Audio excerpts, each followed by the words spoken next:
Welcome back to our channel. We got a lot of work done today in the garden and it felt really good to be out here. It's been one of the first really nice days that we've had of this stretch of weather that's actually going to stay nice. We've had some nice days earlier this year, but it was going to be really cold, and so we didn't do this work because it was just too early in the year. So it is the 2nd of May and it was time to finally get all the leaves out of the garden. So Dan got the backpack blower out and started blowing the leaves. I was trying to rake a lot of them out of my herb beds. I leave them in there on purpose in the fall because I don't plant cover crops in my garden, and it just, like, especially in my herb beds, it keeps them insulated really nice for the winter time. So it makes for a little more work in the spring but less work in the fall, so I just leave them in there. We've had some really dry days lately, and so it was time to get them blown out before it rains the rest of this week. So it's always fun when you pull all the leaves out of your herb beds and all my herbs are coming up. My lavender is coming up really well. My oregano is coming up. My sage is always doing really well. And I got some chamomile that I discovered underneath the leaves as well.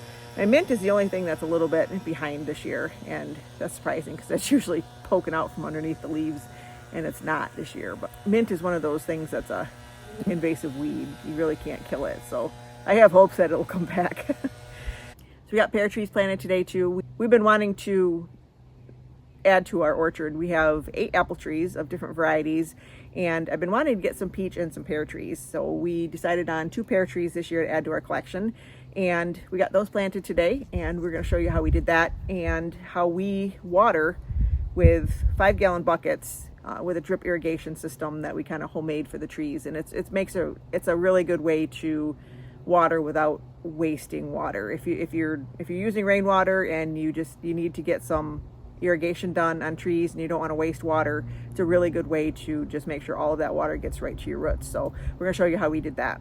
And the rest of the time we just spent, Dan got the backpack blower out, I got the rake out and got some of the beds cleaned out, and we just had a really good day of getting some work done. And that's a lot of little projects here and there.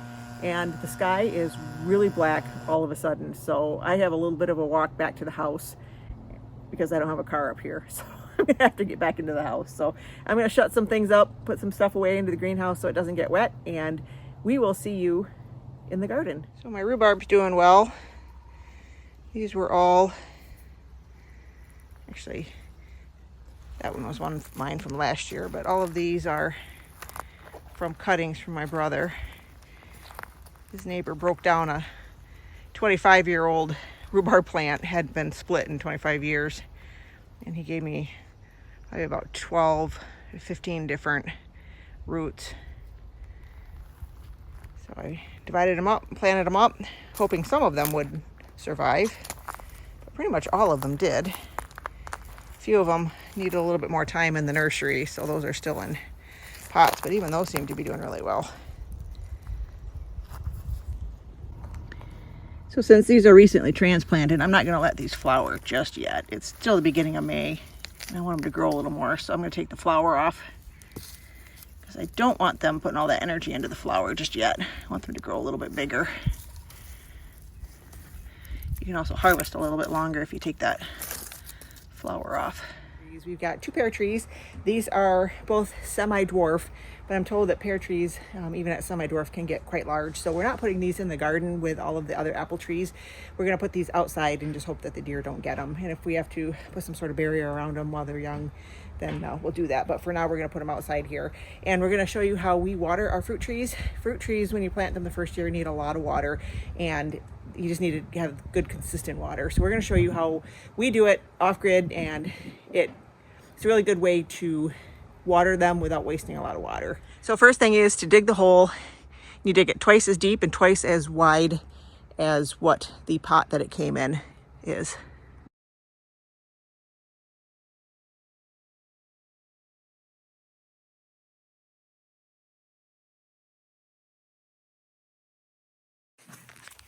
You can see we got typical northern Michigan dirt here. We have probably 6-8 inches of topsoil and then pure sand all the way down.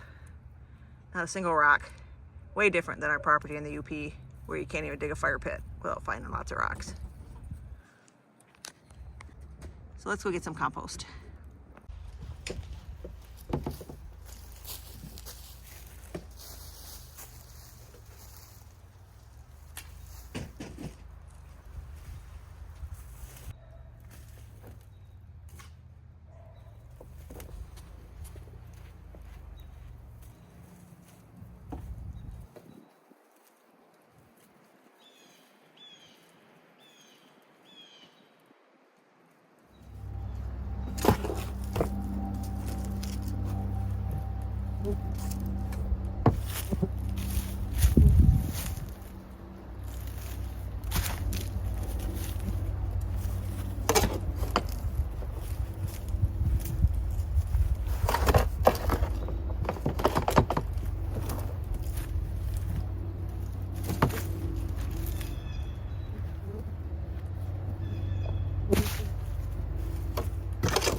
I'm going to loosen up the roots.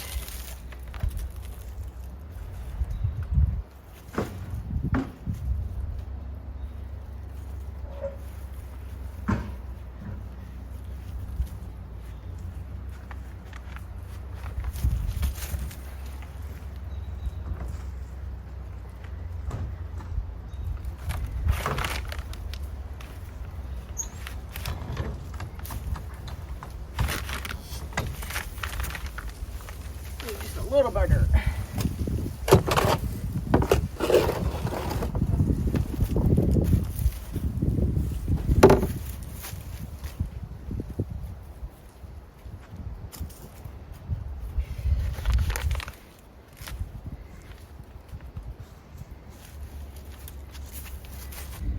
So we want the plant to be just a little bit above the dirt here, because it's going to settle, and then it'll be right even with the ground once it settles.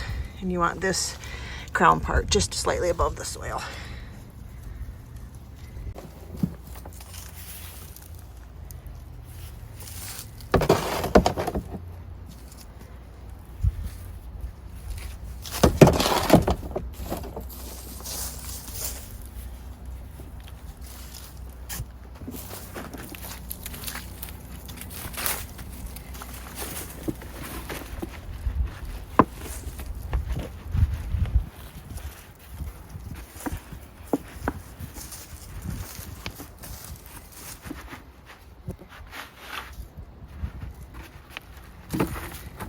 you have a stick?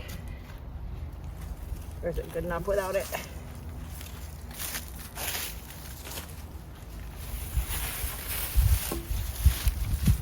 Thank you.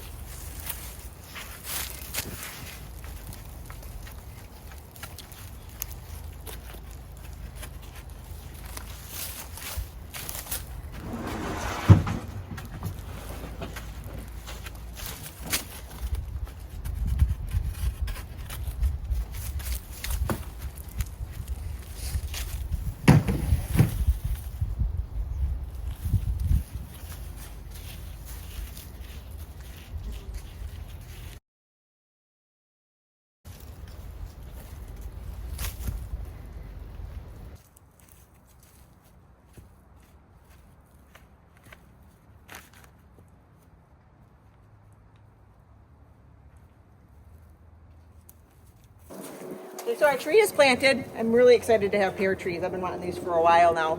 And I'm going to show you how we water our new fruit trees. I have a 5-gallon bucket and I have 2 pieces of a 4x4 that were just laying around. And we use the 4x4 to keep the bucket off the ground because, I don't know if you can see it, but we have a little tiny pinhole in the bottom of our bucket. Just a really small little hole. There's a piece of dirt in there right now. There's a little hole in the bottom of the bucket, and you got to remember what buckets you're using for watering your fruit trees when you want to carry water somewhere else. And what we're going to do is we're just going to set this bucket right on top of these 4x4s with this pinhole right by the trunk. And what that does is allow you to fill up your 5-gallon bucket and let it drip out really slowly so that when you water with a hose, all of your water's not going everywhere else except draining into the tree and wasting water. So we know that this tree is going to get its full 5 gallons of water. And we water 5-gallon buckets throughout the summertime several days a week. I know they say most fruit trees need 5 to 20 gallons a week. We probably do more than that, but our trees are good and healthy, so we want to make sure that they get good water. And if it rains, we don't do it that day. So this is just a really good way to make sure that you're conserving as much water as possible and that the tree is getting all of the water. You do have to be a little bit careful when you have bugs that get in there or any type of debris that gets in there, and you might have to clean out that little pinhole every now and then and make sure it's not plugged. But you'll see when it's not flowing that it's plugged. So let's go ahead and fill up this bucket.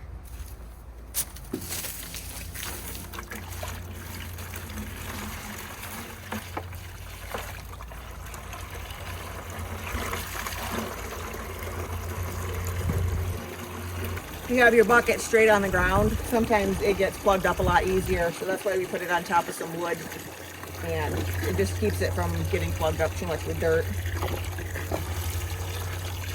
Let's see if we can see this.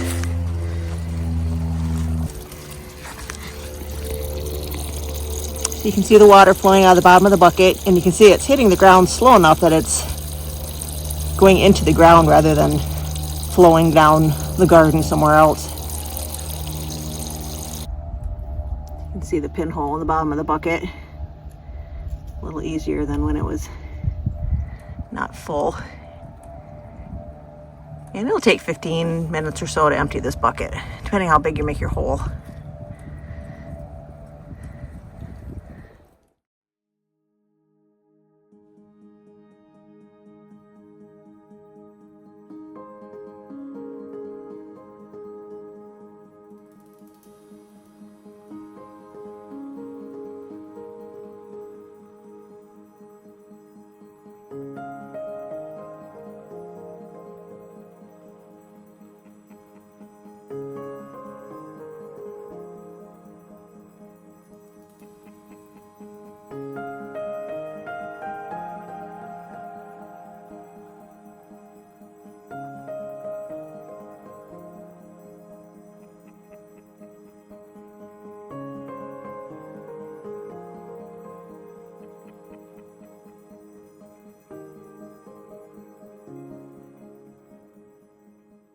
Another thing I'm going to do today is I'm going to transplant this lilac bush. It's been sitting in this pot for a couple years. We have about 1,000 lilac bushes here. It's getting way out of control in there. It's got to be thinned out. But my daughter wants a lilac bush for her house since they recently bought a house. So I'm going to dig this out of this pot that it's been sitting in for a while. It's so overgrown that it's coming out the bottom, and I'm gonna put it in a fresh pot for her and put some good compost with it, and she can have her first lilac bush. You can see it's coming out the bottom. It's been in here for so long. I originally dug it up for somebody else, and then it turns out that they didn't need one. So it's been in here for a while, and I just been watering it every year and thinking somebody will want it someday. So, but it definitely needs some better soil. It's a pretty little bush. I love lilacs. It's probably my favorite flower.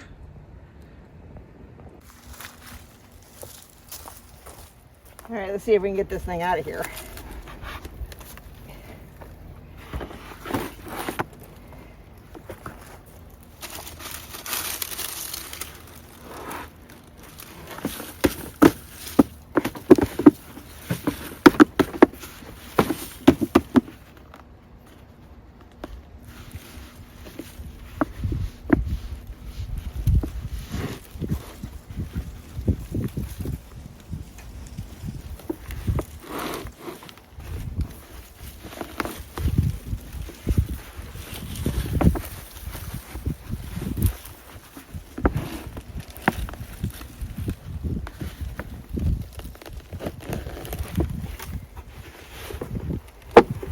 I got most of it out. Surprised. Thought for sure I'd break the bottom of that pot, but I guess I didn't. See how many this is actually growing into here.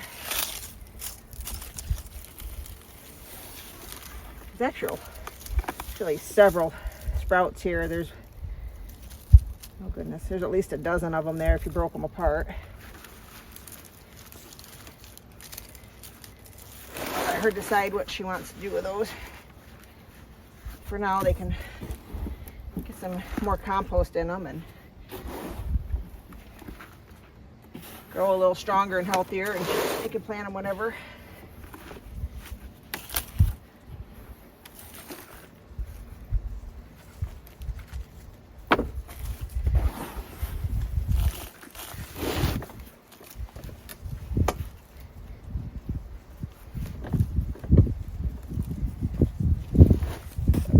That looks a whole lot better.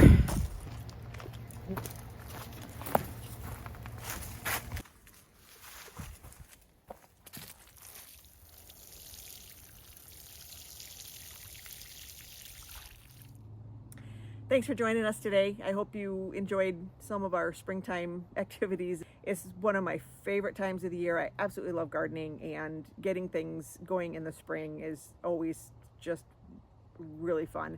I love everything about gardening. I love the harvest. I love the growing, but I think spring is probably my favorite season because I'm really ready to just get out here, get my hands dirty, and just see all the things that are growing this year. And as all my perennials get bigger and bigger every year and things are coming back and successful, it just makes me happy. So we got lots done today, and it was a good day. Thanks for joining us. We'll see you next time.